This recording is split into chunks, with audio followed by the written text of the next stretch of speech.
wag ipakita naman po yung damit. So yan po ang reason niyan, and I agree, it's a very poor editing, pero the objective is to conceal the clothing na ma-identify sa kanya. Ang akin lang, alam nyo nang napaghihinalaan kayo na ine-edit nyo ang mga nananalo at hino-hocus-pocus, dinagdagan nyo pa ng hint, ng clue yung mga tao para lalong maghinala sa inyo. Philippine Sweepstakes Office admits to altering the photo of a winner who took home around 690 million pesos in a recent Lotto draw. PCSO General Manager Mel Robles made that decision during a Senate inquiry by the Ways and Means Committee. Senator Raffy Tulfo presented the photo during the hearing amid allegations the winner was not a real bettor, but someone who invested in the PCSO. Robles maintains they edited the photo to conceal the winner's identity. Parang curious kung bakit sunod-sunod. Ika nga ang hirap tumama sa loto, suntok sa buwan. Pero ngayon, ang tindi, nakakapagtaka kung bakit sunod-sunod ang pagtama ng mga tao sa loto. At eto nga, nababalita na yan halos weekly o araw-araw pa nga yata. Kaya talaga magdududa. Kaya dito sa Senate hearing, talagang tinalakay at ginisa ni Senator Raffy yung nangyayari nga na yan. So panoorin natin para magkaroon tayo ng idea at makita natin yung kanilang diskusyon, yung kanilang hearing dito nga sa trending issue. Nakadagdag pa nga tong yung inedit yung damit. Panoorin na natin yan. Let's go. We have to protect the identity of the winner. Meron pong nagreklamo sa amin one time, we covered the face, yung damit naman po ay nakilala. So, nagreklamo siya, sana naman daw po, wag ipakita naman po yung damit. So, yan po ang reason niyan, and I agree, it's a very poor editing, pero the objective is to conceal the clothing na ma-identify sa kanya. Pinag-aralan nila at inalam nila yung side ng PCSO, kung ano ba talaga ang nangyayari na issue na yan. Bukod sa madaming tumatama, syempre tinalakay din yung issue na bakit parang inedit yung damit.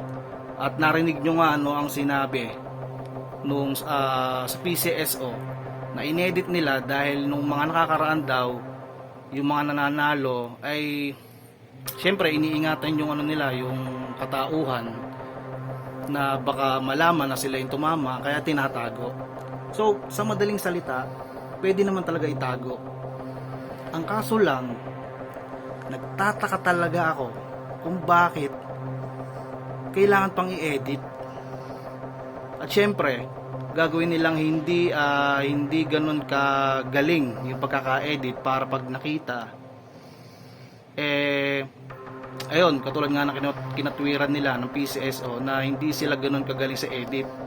Ang point is, para sa akin, ang point is, alam naman ng PCSO na napaghihinalaan na sila na baka hino-hocus-pocus o ine-edit na nila yung mga nananalo at yung matagal ng teorya sa kanila na kapag may tumatama sila lang din ang nananalo o magkakakuntsaba, kasi yan lagi yung issue sa kanila ng mga tao.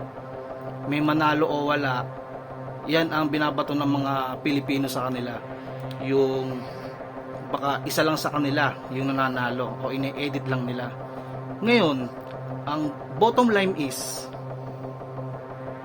alam nyo na PCSO na pinaghihinalaan kayo na nag-hocus-pocus, tulad na sinabi natin kanina. Tapos i-edit nyo pa for the sake of para lang hindi magalit yung mga nananalo. Hahatiin yung katawan, i-edit yung damit para walang pagkakakilanlan, pero daw yung muka, yun daw yung nanalo talaga. Yun nga, nandun na tayo sa point na yun na ang akin lang, alam nyo nang napaghihinalaan kayo na ine-edit nyo ang mga nananalo at hinohokus-pokus, dinagdagan nyo pa ng hint, ng clue yung mga tao para lalong maghinala sa inyo. Kumbaga pinagpalit nyo yung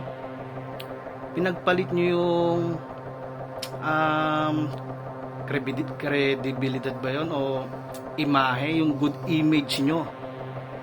Kumbaga pinaghihinalaan ka na, nagbigay ka pa ng dahilan para lalong paghinalaan ng mga tao. Yun kasi ang nakakapagtaka dun. Yun ang nakakapagtaka. So eto nga, kaya nag-trending, mayroong nakatuklas na inedit. So lalong lumala. Alam niyo na may mga Pilipino, pagka nagbigay ka ng mga motibo dyan, ng mga dahilan sa inaalam nilang issue, lalong nananabik yan. So iyan ang nangyari. Kaya pumutok.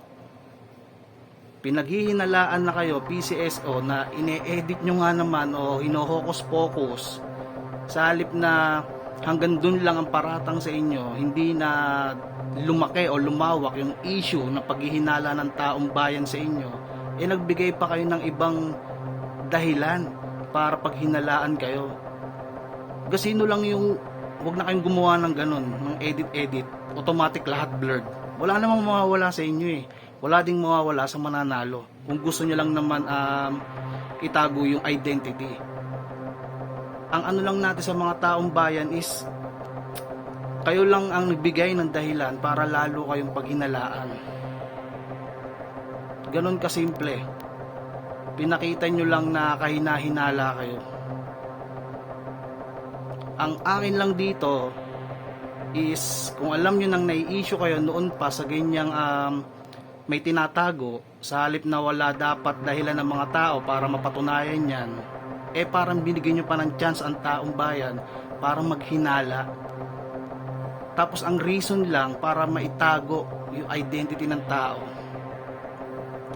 Pinagpalit nyo yun, ginawa nyo yun para paghinalaan kayo lalo.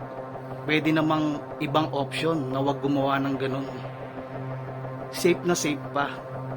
Wala namang mawawala, walang magte-trending, walang paghihinala. So ganun lang kasimple para sa akin. So hindi pa doon natatapos yung hearing at ang mga Senado at si Senator Tulfo na ang bahala dyan. Sila na ang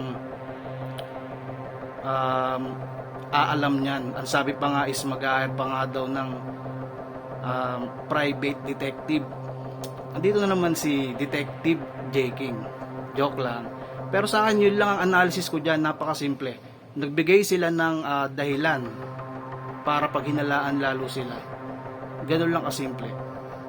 So yun, sa mga susunod ng mga videos natin, discussion, yun lang ang masasabi ko dito sa PCSO issue. Binigyan nyo yung taong bayan ng dahilan para lalong maghinala. So yun, magandang gabi. Det Kudo Shinichi, subscribe, follow, shares, comment sa mga reaction natin at i-discuss na history. And then dito sa bago nating channel din sa YouTube na News PH. So dyan, halo-halo na dyan, bahala na kayo. Pero ang main channel natin is KBTN. So yun, maraming salamat. Let's go.